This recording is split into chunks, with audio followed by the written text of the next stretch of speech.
Hello friends, मैं सुशील शर्मा आपका स्वागत करता हूं एसएस गुरु एकेडमी पर। जैसा कि मैं आपके लिए पहला वीडियो एक ला चुका हूं ईएमआरए से संबंधित, जो केबीएस, एनबीएस और DSSB में रिपीटेड क्वेश्चन थे, वह उसी प्रकार से हम आपके लिए सेकंड क्वेश्चन लेके आए हैं। आप ये याद रखना कि जो क्वेश्चन केबीएस, एनबीएस और DSSB में आते हैं उसी स्टैंडर्ड का लेवल रहेगा, इसीलिए आपको उसी लेवल से तैयारी भी करनी है। तो हम ज़्यादा टाइम वेस्ट नहीं करते हैं, सीधा क्वेश्चनों पे आते हैं। पहला क्वेश्चन क्या कह रहा है, कौन सी संख्या पूर्ण वर्ग और पूर्ण घन है? Which is number is perfect square and perfect cube? तो इसमें चेक करना है तो आपको एग्जाम में ये बात विशेष याद रखना है, वहाँ पर आपको हार्ड वर्क नहीं दिखाना है, वहाँ पर स्मार्ट वर्क भी दिखाना है, क्योंकि हर चीज़ सॉल्व करने से आप एग्जाम को क्रैक नहीं कर सकते।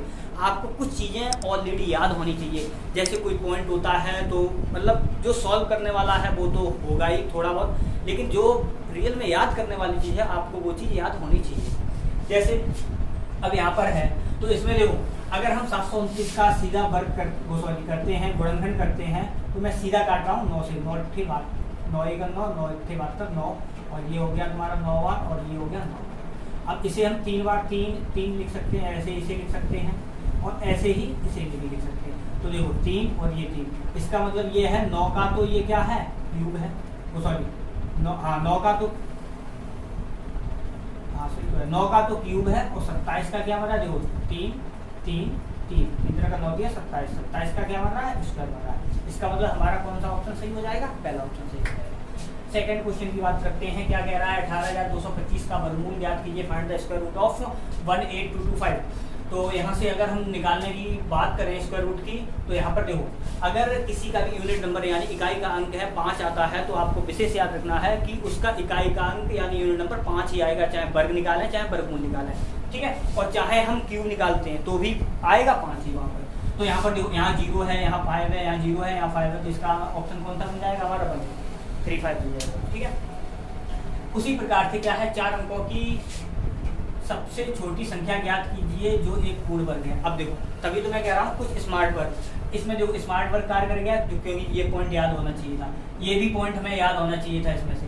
कैसे, तो देखो ये किसी का वर्ग नहीं होता है, पहली बात तो ये किसी का वर्ग नहीं होता है, ये भी किसी का वर्ग नहीं होता, ये किसी का वर्ग नहीं होता, वर्ग होता है मात्र ये। अब ये किस संख्या का वर्ग होता है वो आप कमेंट बॉक्स में हमें बताओ, ठीक है। आपका ये रहा 1024।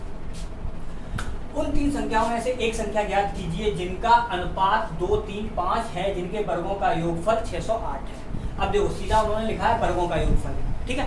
तो यहाँ से अगर हम वर्गों की बात करें तो जो संख्या दे रखी है इनका सीधा वर्ग करके जोड़ देते हैं। तो यहाँ पर क्या हो जाएगा, 2 का वर्ग हो जाएगा 4, 3 का वर्ग हो जाएगा 9, और ये हो जाएगा 25। ये किसके बराबर, 608 के बराबर होगा।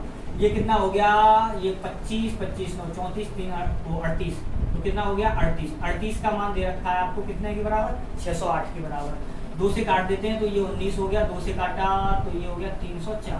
19 से काटा, 19 1 19, और 19 1 19, 11 बच गया, 19 चौक 114, यानी 6, हाँ ठीक है 6 बार, ठीक। यानी 1 का, अब देखो यहाँ पर वर्ग था, यानी यहाँ पर क्या था, वर्ग, वर्गों का लिखा है, तो इसका मतलब यहाँ पर जो संख्या मानी गई होगी वो वर्ग के रूप में निकल के आ रही होगी। तो यहाँ से अगर हम स्क्वायर रूट लेंगे तो 1 का मान हम 4 के बराबर मानेंगे, क्योंकि यहाँ वर्गों का योगफल था इसलिए।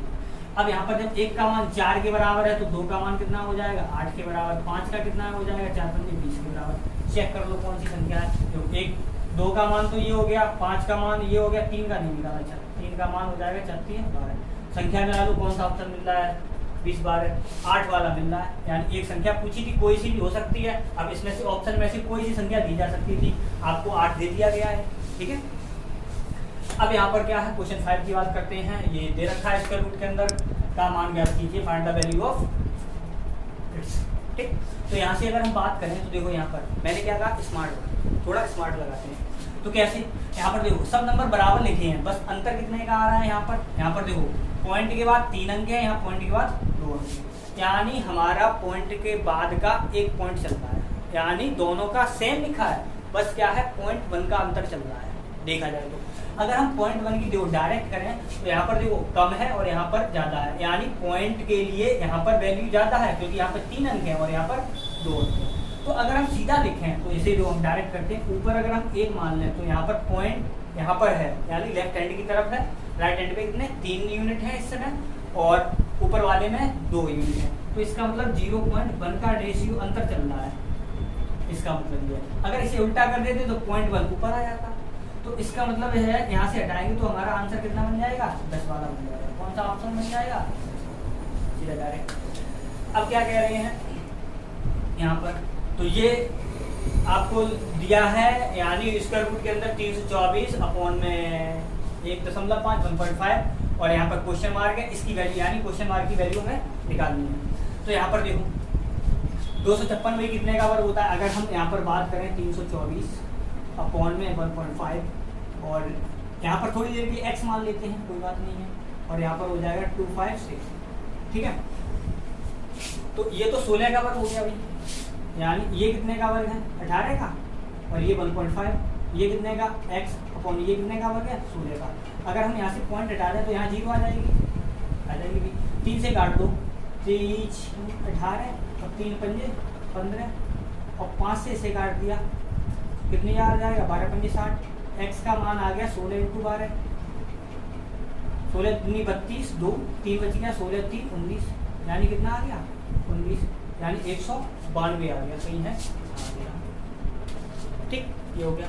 अब क्या है यहाँ पर देखो, ये दे रखा है और आपको का यानी हो तो x का मान ज्ञात, find the value of x, ये जो नंबर दे रखा है उसी के अकॉर्डिंग करते हैं। तो देखो यहाँ पर कितना है, पावर, इसका मतलब ये लिखा है 5 पावर, ये जो q मतलब रूट लगा के 4 लिखा है, इसका मतलब है 1/4 पावर, और यहाँ पर कितना है 12, यहाँ पर कितना है 2 पे पावर 1/2, क्योंकि ये है स्क्वायर रूट लगा है, इनटू में है 6, तो यहाँ पर देखो 3 और ये भी 3 है, तो 5 पे पावर 3 इंटू 2 पे पावर 3, इसे हम 5 इंटू 2 लिख सकते हैं पावर 3, और इक्वल में दे ही रखा है आपका, यहाँ गुणा कर दो 2 इंटू 5 और ये हो जाएगा 3x। अब यहाँ देखो सेम लिखा है नंबर, कोई प्रॉब्लम नहीं है, और 3 से 3 कट जाएगा, x की वैल्यू कितनी हो जाएगी, 1 हो जाएगी, कितनी हो जाएगी 1 हो जाएगी। तो कहाँ पर है x का मान, ये ना थर्ड वाला ऑप्शन सही हो जाएगा। क्वेश्चन 8 की बात करते हैं, ये दे रखा है। हाँ, अब यहाँ पर देखो, अगर ऐसा क्वेश्चन कभी भी मिले तो आप ये याद रखना, आपको अपोजिट साइन का मल्टीप्लाई करना होता है, ऊपर भी और नीचे भी, ठीक है। न्यूमरेटर और डिनोमिनेटर में दोनों में ही क्या करना पड़ता है, अपोजिट साइन का मल्टीप्लाई करना पड़ता है। अब यहाँ पर जैसे ये नंबर लिखा है, अब हम इसमें क्या है, एक दो ऑप्शन बता दे रहा हूँ मैं। अब यहाँ पर जैसे ये लिखा है प्लस का 4, इसका जब अपोजिट का गुणा करेंगे, मल्टीपल करेंगे, तो यहाँ पर क्या हो जाएगा, माइनस आ जाएगा 4, और यहाँ पर भी क्या आ जाएगा 4। अब यहाँ पर देखो, जब यहाँ पर ये रहेगा ऊपर और नीचे यहाँ पर क्या हो जाएगा, अब देखो सब में क्या उन्होंने एग्जामिनर ने चालाकी चली है, ये चालाकी चली है, हम लोग क्या करते हैं, बड़े में से छोटा नंबर घटाते हुए सॉल्व कर देते हैं जल्दी। इसमें उसने क्या किया है, छोटे में से बड़ा घटेगा, क्यों, यहाँ पर जब हम a² माइनस b² वर्गांतर वाला फॉर्मूला लगाएंगे तो यहाँ पर आ जाएगा 3 का वर्ग, यानी 3 आ जाएगा, माइनस का 4 आ जाएगा, स्क्वायर रूट हटने के बाद, तो यहाँ पर बच जाएगा माइनस का 1, और ऊपर क्या है 3 माइनस का 4, तो देखो यहाँ बचेगा तुम्हारा माइनस का 3, मतलब स्क्वायर रूट 3 पहला लेटर बचेगा, और लास्ट में बचेगा जाके लास्ट वाला, तो यहाँ पर कितना हो जाएगा माइनस का 7। लेकिन क्या है, नीचे भी बच जाएगा जाके माइनस का 1, क्यों, क्योंकि यहाँ पर देखो छोटे में से बड़ा घटा रहे हैं, इसलिए माइनस में बनेगा जाके। तो यहाँ पर क्या है, फिर हम माइनस को हटाना है तो साइन को अपोजिट करना पड़ेगा, तो ये इसका जो आंसर बन जाएगा वो बन जाएगा आपका। हम लोग जल्दी में क्या करते हैं, जल्दी में नीचे वाला ध्यान इतना दिया नहीं, क्योंकि हम लोग ध्यान देते हैं कि बड़े में से छोटा वाला घटता है ज्यादातर, तो हमने क्या किया, 4 में से 3 घटा दिया, सीधा यहाँ पर 1 कर दिया, आंसर ये वाला टिक कर दिया। कौन सा वाला, ज्यादातर ये वाला टिक कर देते हैं, ये वाला। लेकिन रियल में क्या है, नीचे संख्या माइनस ना आने के कारण इसका आंसर कौन सा बन जाएगा। आई होप आपको ये सेशन अच्छा लगा होगा, अगर अच्छा लगा, पसंद आया हो तो वीडियो को लाइक करना, और चैनल पर नए आए हो तो चैनल को सब्सक्राइब कर लेना, और अपने दोस्तों के साथ शेयर भी करना कि हाँ जो रिपीटेड क्वेश्चन है वो हम आपको प्रोवाइड कर रहे हैं। Thank you.